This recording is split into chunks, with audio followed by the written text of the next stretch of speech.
Halo, bertemu kembali dengan Biologi PW Channel. Jangan lupa ya untuk subscribe, like, dan share video ini. Biologi itu menyenangkan. Belajar bersama Pak PW. Ya, ini tentang fermentasi alkohol. Nah, apa itu sebenarnya fermentasi alkohol? Di awal kan sudah saya katakan bahwa ada dua cara respirasi yang dapat dilakukan oleh suatu makhluk hidup itu, yaitu dengan menggunakan oksigen dan tidak menggunakan oksigen. Ya, nah ini cara yang kedua ini yang tidak menggunakan oksigen, maka disebutnya adalah respirasi anaerob. Oke, jadi ini respirasi yang tidak membutuhkan oksigen. Ya, lalu bagaimana prosesnya kok bisa menghasilkan?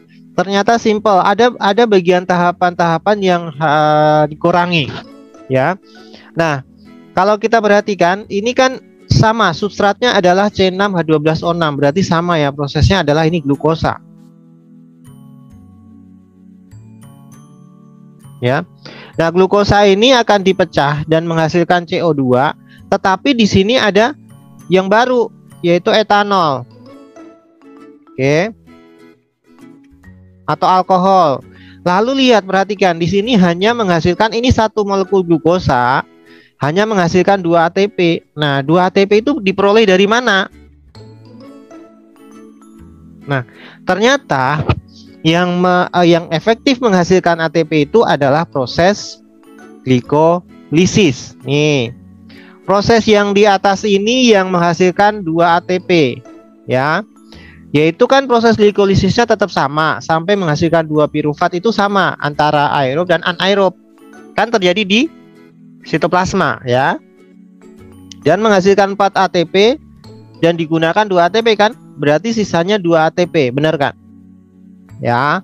Jadi untuk fermentasi alkohol itu dalam satu molekul glukosa yang dipecah menghasilkan berapa? 2 ATP ya. Nah, bagaimana prosesnya selanjutnya ketika sudah terbentuk pirufat? Ternyata pirufat itu kalau tidak ada oksigen, kan oksigen harusnya berperanannya di mana? Oksigen harusnya berperannya di sistem transfer elektron, ya. Berarti di siklus Krebs dan sistem transfer elektron itu tidak terjadi. Tetapi yang terjadi adalah pembentukan asetaldehid dengan cara menambahkan air 2H2O, ya, sehingga dilepaskan 2CO2 ya, ini karbonnya lepas. Ya, asetaldehid itu karbonnya 2 ya, dengan cara tadi ya, dari asam pirufat dilepaskan menjadi ini. Jadi tidak terbentuk DO juga tidak terjadi ya, tapi langsung melalui proses ini pirufat langsung diubah menjadi asetaldehid. Nah, kemudian NADH yang di sini itu akan dimanfaatkan pada proses pembentukan etanol. Ya, elektronnya dan hidrogennya ya digunakan.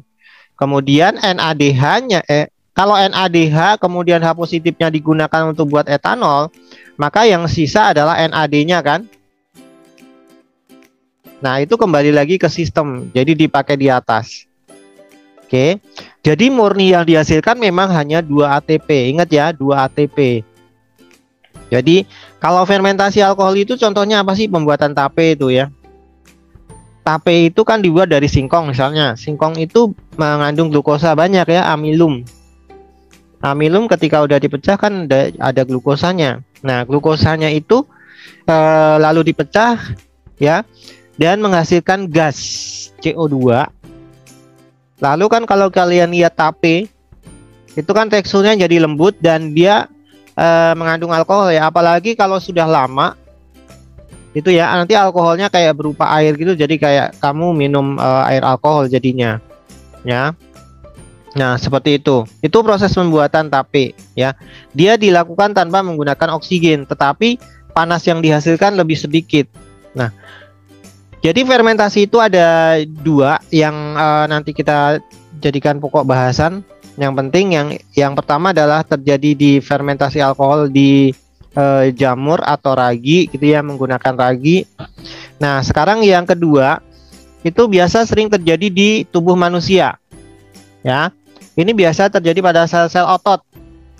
Sel-sel otot bisa melakukan fermentasi yang namanya fermentasi asam laktat. Sama, yang dipecah adalah glikolisis. Tapi efeknya dia hanya menghasilkan 2 ATP dan ada penambahan asam laktat nih. Asam laktat ini yang bahaya bagi tubuh kita. Ini yang menyebabkan apa? Otot-otot kita itu menjadi cepat lelah. Ya, kalau misalnya begini. Secara gambaran umum kalau kalian olahraga gitu ya, lari, muter-muter lapangan ya. Nah, efek yang pertama apa? Yang pertama adalah kamu merasa pegel-pegel. Karena apa? Di situ pada saat proses lari itu otot itu akan membutuhkan oksigen yang lebih banyak dan energi yang lebih banyak. Tetapi karena asupan oksigen, misalnya kan kalau lari kamu nafasnya jadinya cepet kan? Untuk mengimbangi kebutuhan oksigen. Nah, pada saat oksigen itu tidak mencukupi, tetapi ATP-nya yang diperlukan lebih banyak, maka sel-sel otot itu melakukan yang namanya proses respirasi, tapi untuk membantu saja, untuk membantu supaya ATP-nya terpenuhi, meskipun dianya sedikit gitu ya. Jadi ada batasnya gitu. Kemudian apa efeknya? Efeknya terbentuk ini laktat ini akan menumpuk di sel-sel kita dan itu menimbulkan kelelahan. Nah, sekarang bedanya apa dengan yang tadi? Ya, dengan yang apa? Dengan yang fermentasi alkohol. Kalau di pembentukan laktat itu tidak diikuti dengan pembentukan apa ini? Nah, karbon dioksida. Lihat prosesnya ya. Ini dari pirufat langsung 2 asetaldehid 2 etanol ya, dan dibutuhkan 2,2O dan dilepaskan CO. Nah, tapi kalau di ini fermentasi asam laktat enggak ya. Jadi langsung dari 2 pirufat atau dari PEP fosfoenol pirufat yang sebelumnya pirufat itu bisa langsung diubah menjadi asam laktat. Ya. Cuman dia memanfaatkan yang ini elektron dan hidrogen dari NADH-nya. Sehingga ATP yang dihasilkan memang dari sini saja. Ya, dari sini 4 kurangi 2 jadi 2. Ya. Jadi di sini tidak terjadi pembentukan yang namanya CO2. Nah, itu bedanya ya dengan fermentasi alkohol. Nah, yang terakhir ini ada fermentasi asam cuka tapi jarang dibahas untuk pengetahuan kita tambahannya. Bakterinya menggunakan ini biasanya fermentasi yang dilakukan oleh suatu bakteri namanya Acetobacter seti. Ini yang kalau buat asam cuka gitu ya. Menghasilkan 5 kali lebih besar daripada energi yang dihasilkan fermentasi alkohol. Ya, nih jumlah ini. Ya, tapi dia menghasilkan asam cuka. Oke.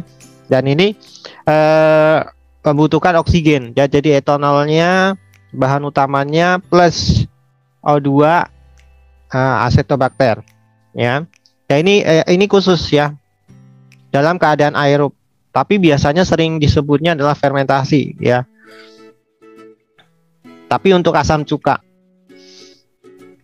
Oke, nah ini perbandingannya ya.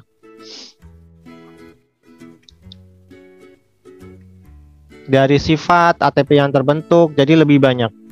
Dan kondisinya secara aerob ya, kalau di sini secara anaerob dan ini juga anaerob. Nah, pada manusia bisa terbentuk ya asam laktat ini.